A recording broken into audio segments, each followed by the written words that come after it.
আমরা যারা কলকাতাকে ভালোবাসি, কলকাতার এই তিলোত্তমা নগরী বাদ দিয়েও তার ভেতরের অনেক সূক্ষ্ম সূক্ষ্ম ছোট ছোট অনেক গল্প থেকে যায়, যে গল্পগুলো আমাদের জীবনকে স্পর্শ করে না।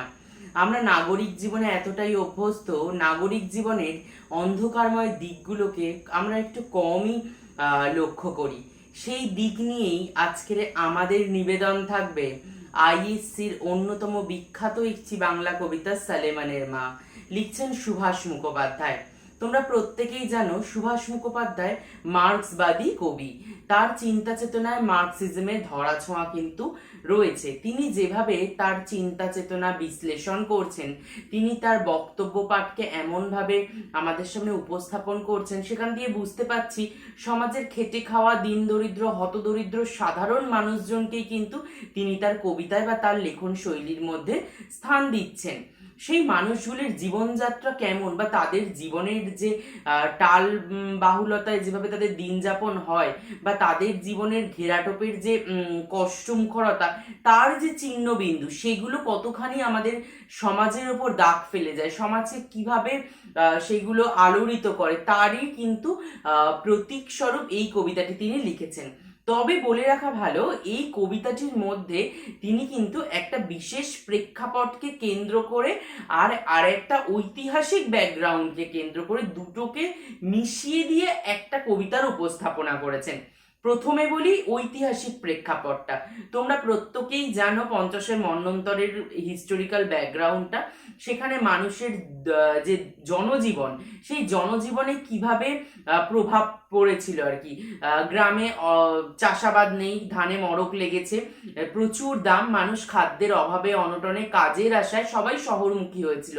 শহরের রাস্তায় সেখানে মানুষের ঢল নেমেছিল, ফুটপাতে দিন যাপন এবং অনাহারে প্রচুর মানুষের মৃত্যু, সে দৃশ্য আমরা জানি। এবং একই সঙ্গে কালোবাজারির যে প্রেক্ষাপট, সেখানে যারা একটু উচ্চবিত্ত ধনী সম্প্রদায়ের ব্যবসায়িক শ্রেণী, তারা কিন্তু কম দামে ওই জিনিসপত্রগুলো কিনে কয়েক গুণ, 10 গুণ 15 গুণ দাম দিয়ে সেই জিনিসগুলোর কিন্তু ব্যবহার করেছেন। সেইগুলোকে তারা খুব সুন্দরভাবে তাদের দৃষ্টিকোণ থেকে সুন্দরভাবে বিক্রি করে লাভবান হয়েছে। তোমরা ক্লাস 10-এ এর আগে অসহযোগী পড়েছিলে, যদি ভুলে গিয়ে না থাকো তোমরা রিলেট করতে পারবে। অসহযোগী গল্পেও কিন্তু যে মূল ক্যারেক্টার, তার বাবা কিন্তু কে ছিলেন, ওই যে ধানকলের একজন মালিক, তিনি কিন্তু প্রচুর ওই 11 টাকা না 12 টাকা দিয়ে চাল কিনে 40 টাকা কেজি চালে বিক্রি করতে গেছিল। সেখানে তার ছেলে সমস্ত মানুষকে গুদামের তালা খুলে সমস্ত চাল এনে বিক্রি করে তাদের সামনে ঢেলে দিয়েছে। তারা সেইভাবে কিন্তু দিন যাপন করেছে, তারা তাকে আশীর্বাদ দিয়েছে, কিন্তু বিনিময়ে সে তার বাবার কাছে বকা খেয়েছে, লাঞ্ছনা বঞ্চনা সহ্য করেছে। এই এই প্রেক্ষাপটের কথাই আমি তোমাদেরকে বলছি। সেই প্রেক্ষাপটটাকে সুভাষ মুখোপাধ্যায় খুব সুন্দরভাবে উপলব্ধি করেছিলেন, যে মানুষের জীবনের যে ক্ষতবিক্ষত মুহূর্তগুলো, সেইগুলো তারা তাদের জীবনে কিন্তু স্থান দিয়েছে। এটা গেল একটা জায়গা। আর দ্বিতীয়ত আরেকটা ছোট্ট স্টোরি আমি তোমাদের পড়ে শোনাবো। এটা তোমরা গুগলে সার্চ করলেই পাবে। এটা হয়েছে আনন্দবাজার পত্রিকার একটা ওয়েবসাইট থেকে আমি পেয়েছি। ওরা এটা তাদের প্রকাশ করেছিল তাদের এতে তোমার ওয়েবসাইটে। এই গল্পটার ভিত্তিতে তিনি এই ঐতিহাসিক প্রেক্ষাপটটাকে সামনে রেখে তার এই কবিতাটা রচনা করেছেন। একটু ব্যাকগ্রাউন্ডটা বলি। বলছেন, বজবজের ব্যঞ্জন হেরিয়ার নামক একটি গ্রামে কবি সুভাষ মুখোপাধ্যায় একটি ঘর ভাড়া নিয়ে থাকতেন। সেখানে তিনি সালেমানকে খুব কাছ থেকে দেখেছেন। সালেমান তখন খুব ছোট, সে মাঝে মাঝেই কবির কাছে আসতেন। সালেমানের একটি বন্ধু ছিল, তার নাম সাকিনা। বাচ্চা মেয়েটি খুব ভালো ছিল। সালেমানের মামার থেকে কবি জেনেছিলেন সালেমানের বাবা মানসিকভাবে খুব অসুস্থ ছিলেন, এবং সালেমানের মা লাকিমান সালেমানের যখন 4 বছর বয়স, তখন তাকে নিয়ে নিজের বাপের বাড়িতে চলে আসেন।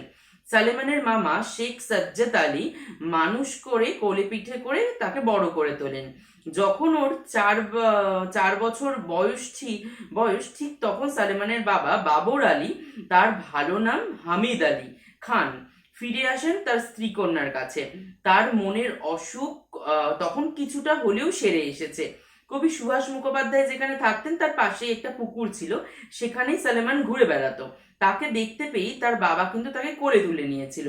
গ্রামের চেঁচামেচিতে আর লাকিমানের চেঁচানিতে তিনি ওই যে তাকে নামিয়ে ডেকে পালালেন, তিনি আর কখনো কিন্তু ফিরে আসেননি। এই ঘটনার কিছুদিন পরেই জানা যাচ্ছে কি, এই ঘটনার কিছুদিন পরেই জানা যায় যে তার মৃত্যু হয়েছে। এরপর লাকিমান দ্বিতীয় বিবাহ করেন। তার দ্বিতীয় স্বামীর নাম খন্দকার সাহিদ ইসলাম। একটু বড় হয়ে সালেমান সবকিছু জেনেছে তার মামার কাছ থেকে। তারপর সে খোলা আকাশের নিচে খুঁজে বেরিয়েছে তার বাবা বাবর আলীকে, বাবর আলীর মা লাকিমানকে। এই এই হচ্ছে পুরো ব্যাকগ্রাউন্ড, একটা সাধারণ পরিবারের ঘটনা যেটা সুভাষ মুখোপাধ্যায় দেখিয়েছেন। সেই সুভাষ মুখোপাধ্যায় যেটা উপলব্ধি করেছেন সেইটাই কলকাতা নগরীর ওই 50-এর মন্বন্তরের চালচিত্রে এই ছোট্ট সালেমানের দৃষ্টিভঙ্গিতে সে কতখানি অসহায়, এই অসহায়ত্বটাকে নিয়েই কিন্তু তিনি কবিতাটা লিখেছেন। মূল কথা, তোমরা এটুকু এখন ফিল করতে পারবে এই বয়সে এসে যে আমাদের জীবনে আমাদের বাবা মার গুরুত্বটা কতখানি। এটা ভাববে যে আমাদের বাবা মা ছাড়া কিন্তু আমাদের জগতে কেউ নয়। এই যে বন্ধু বান্ধব আত্মীয় স্বজন সবাই রয়েছে, যখন একটা বিরাট ভালো রেজাল্ট হবে সবাই কিন্তু খোঁজ নেয় কি না? কিন্তু যখন তোমার একটা খারাপ সিচুয়েশন, একটু খারাপ রেজাল্ট হলো, তখন বলবে আমার মামার ছেলের কাকার মেয়ে দাদুর মেয়ে এইরকম একটা ভালো রেজাল্ট করেছে, তুই তার ধারে আশপাশে এলি না। ইস, আজকালকার দিনে 80% কে দেখে, 90% না হলে হয়। ও তুই ইঞ্জিনিয়ারিং করছিস, আমার সে দেখা যাচ্ছে সে ডাক্তারি পড়ছে। তোমাকে খাটো দেখানোর জন্য মানুষের অভাব নেই, সোজা কথা এই পৃথিবীতে। তাই তোমাকে নিজেকে নিজেকে প্রমাণ করতে হবে। তোমার জন্য পৃথিবীতে কেউ স্ট্যান্ড করবে না, এটা তোমায় মাথায় রাখতে হবে। তাই বাবা মা ছাড়া নিঃস্বার্থে ভালোবাসা এই পৃথিবীতে কেউ বাসে না। সেখানে বাবা মাই যদি একটা সন্তানের জীবন থেকে দূর হয়ে যায়, তাহলে সেখানে সেই সন্তানটা এই পৃথিবীর বুকে, ভাবো এই খোলা আকাশের নিচে সে একা, আর এই পৃথিবীতে কেউ থাকতে পারে না। সেই কষ্টটা, সেই উপলব্ধিটাই সুভাষ মুখোপাধ্যায় করেছেন।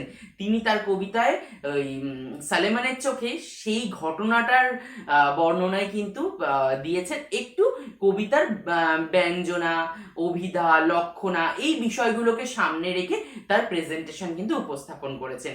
এই হচ্ছে ব্যাকগ্রাউন্ড। এবার আমরা সরাসরি কবিতায় প্রবেশ করব। তবে কবিতায় প্রবেশের আগে একটা কথা তোমাদের বলে দিই। সেটা হয়েছে, আমাদের আইএসসির জন্য একটা নির্দিষ্ট টেলিগ্রাম গ্রুপ খোলা হয়েছে। সেখানে তোমরা তোমাদের প্রয়োজন মতো যে কোনো নোটস বা কোনো কিছু অ্যানালিসিস, যে ভিডিওগুলো পোস্ট করছি তার লিঙ্ক সবকিছুই ওখানে দিয়ে দেওয়া রয়েছে। ব্যাকরণের দিক থেকে তোমাদের ভীষণ সমস্যা, ব্যাকরণের ভিডিও নোটস সমস্ত কিছু আমি সেখানে দিয়ে থাকি। তোমাদের যার যা প্রয়োজন তোমরা যদি সেই গ্রুপটাতে গিয়ে একবার লেখো, তাহলে আমি তোমাদেরকে সাহায্য করছি। এই হয়েছে কথা। তাই তোমাদের সবার আগে ডেসক্রিপশনে আর তোমাদের কমেন্ট সেকশনে আমি একটা লিঙ্ক দিয়ে দিচ্ছি টেলিগ্রাম গ্রুপে, তোমরা সেটাতে ক্লিক করে আমাদের টেলিগ্রাম গ্রুপে জয়েন হতে পারো। আর রচনা থেকে বিভিন্ন রকম আরো যে রাইটিং স্কিলগুলো রয়েছে, যেগুলো তোমাদের প্রয়োজন কিন্তু তোমাদের কাছে নেই, সেইগুলো তুমি যদি আমাকে জানাও, আমি অবশ্যই তোমাদের সাহায্য করার চেষ্টা করব। আরো আরেকটা বিষয় হয়েছে, ধরো তুমি একটা কোয়েশ্চেনের আনসার লিখছো, তুমি বুঝতে পারছো না এটা তুমি কত মার্কস পাবে। বোর্ড খাতা দেখলে অনেক স্কুলের টিচার তিনি লিখিয়ে দিচ্ছেন, তার নোটস তুমি মুখস্থ করে লিখছো, সেখানে তুমি হয়তো ফুল মার্কস পেয়ে যাচ্ছ। কিন্তু বোর্ডও কি সেটাই তোমাকে ফুল মার্কস দেবে? সেইটা গাইড করার জন্য আমি থাকছি। আমি কিন্তু সেখানে তোমাকে বলে দেব কোন পয়েন্টটা তুমি ইনক্লুড করলে তোমার লেখার মানটা বাড়বে, কোন লেখাটা লিখলে তুমি কিন্তু আরো বেশি পরিমাণ কিন্তু নাম্বার ক্যারি করতে পারবে। এটুকু মনে রাখবে, 95-এর ওপরে পাওয়া ভীষণ ইজি, কিন্তু ওই গড়পত্তা মুখস্থ করলে চলবে না। গুণগত মানের নোটস এবং কিছুটা বুঝে পড়া, কিছুটা তথ্য মাথায় রেখে সাইন্টিফিক্যালি পড়া, তাতে তোমাকে সারাদিন পড়তে হবে না।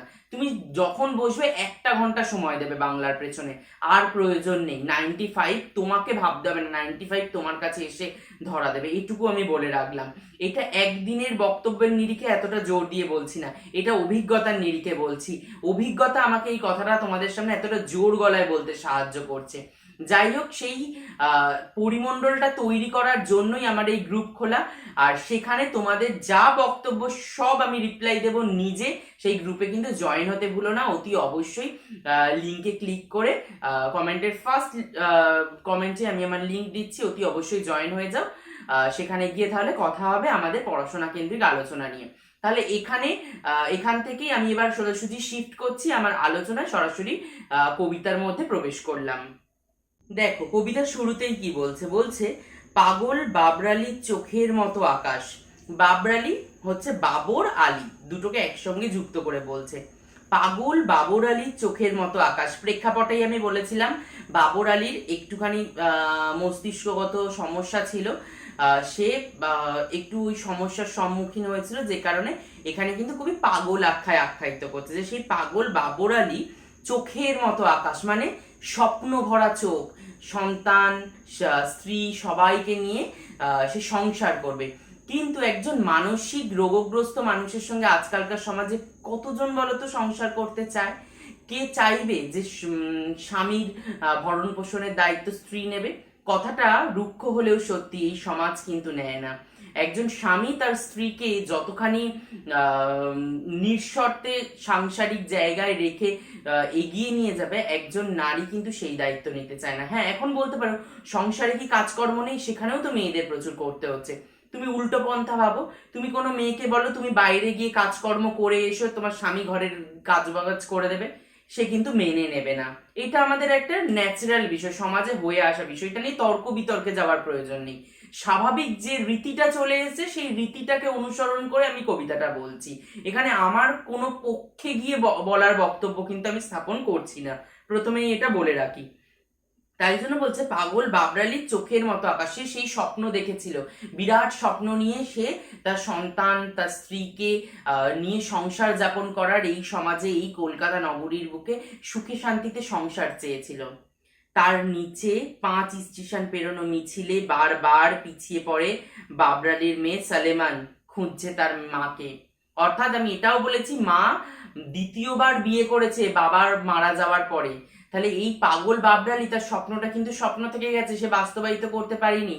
আর ওদিকে বাচ্চাটার মা সে দ্বিতীয় সংসার পেতেছে এই কলকাতাতে, যে কলকাতাতে তার প্রথম স্বামী মারা গেল, তার সন্তানকে ছেড়ে এলো, সেই কলকাতাতেই কোনো এক জায়গায় সে রয়েছে, কিন্তু সন্তান মা বাবা হারা হয়ে পিতৃস্নেহ মাতৃস্নেহ থেকে বঞ্চিত হয়ে এই খোলা আকাশের নিচে একই কলকাতার মধ্যে খুঁজে চলেছে শুধু একটু মায়ের ভালোবাসা উপলব্ধি করার জন্য।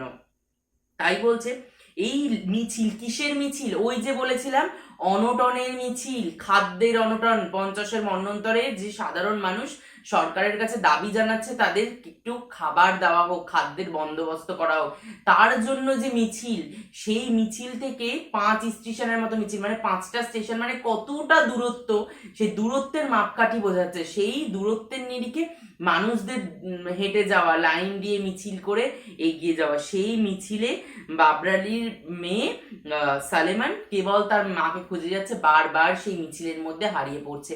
কোথায় তার মা? এই এত বড় কলকাতা শহরের মধ্যে আদৌ কি তাকে খুঁজে পাওয়া সম্ভব? এই কলকাতা শহরে অলিগলি গোলক ধাঁধায় কোথায় লুকিয়ে তুমি সালেমানের মা? এই কলকাতা শহরের মধ্যে সে বলতে চাইছে যে অলিগলির গোলক ধাঁধা, এখানে এত অলিগলি কলকাতার মধ্যে, এই গলিগুলির মধ্যে কোথায় খুঁজে বেড়াবে? কোথায় লুকিয়ে তুমি রয়েছো আমি তো জানি না। সালেমানের মা তুমি সেটা বলো, কোথায় তুমি রয়েছো? বাবরালির চোখের মতো এলোমেলো এই আকাশের নিচে কোথায় বেঁধেছো ঘর তুমি? কোথায় সালেমানের মা? তুমি তোমার সন্তানকে ভুলে গেলে, এই সন্তানকে ভুলে গিয়ে তুমি নতুন সংসার বাঁধলে। কোথায় এই অলিগলির মধ্যে কোথায় নিজেকে লুকিয়ে রেখেছো? তুমি একবার দেখা দাও তোমার সন্তানের জন্য হলেও, একটুকু তুমি একটু স্নেহ মমতা আবেগপূর্ণ দৃষ্টিতে তোমার সন্তানকে দেখো। কোথায় তোমার সন্তানকে তুমি লুকিয়ে রেখেছো? সন্তানকে ছেড়ে নিজেকে লুকিয়ে রেখেছো, সন্তান তোমাকে খুঁজে যাচ্ছে। এইটুকু মনুষ্যত্ববোধ মাতৃত্ববোধের জাগরণ করো, সেটা বলছে। মিছিলের গলায় গলা মিলিয়ে পিচুটি পড়া চোখে দুকোণ জলে ভিজিয়ে তোমাকে তোমাকে ডাকছে শোনো সালেমানের মা। তাহলে পিচুটি পড়া চোখ, বুঝতে পারছো নিজের প্রতি যত্ন নেই। ভাবো না একটা ছোট্ট মেয়ে, তার বাবা মার প্রয়োজন, বাবা মা তাকে সাজিয়ে গুছিয়ে প্রেজেন্টেবল করে সমাজে তাকে রিপ্রেজেন্ট করে, সেখানে দাঁড়িয়ে সমাজ ব্যবস্থায় মা বাবা হীন হয়ে সে ঘুরে বেড়ানো, সে কি যত্নের কি বোঝে? সে মা বাবার ভালোবাসায় বেড়ে ওঠার বয়স যার, সে তো সেখানে কোথায় নিজের সন্তানকে দেখবে, নিজেকে মেনটেন করবে? এটা তো মা বাবার কর্তব্য। সেই জায়গাটা গিয়ে কোথাও হারিয়ে যাচ্ছে। তাই বলতে পিছুটি পড়া চোখে সে মা মা করে কেঁদে যাচ্ছে, শুধু কান্নার হাহাকার ভেসে আসছে। একবার তোমরা সালেমানের জায়গায় নিজেকে বসিয়ে একবার অন্তত ফিল করো যে তোমার জীবনে বাবা মা নেই, সেই যন্ত্রণাটা কি হতে পারে।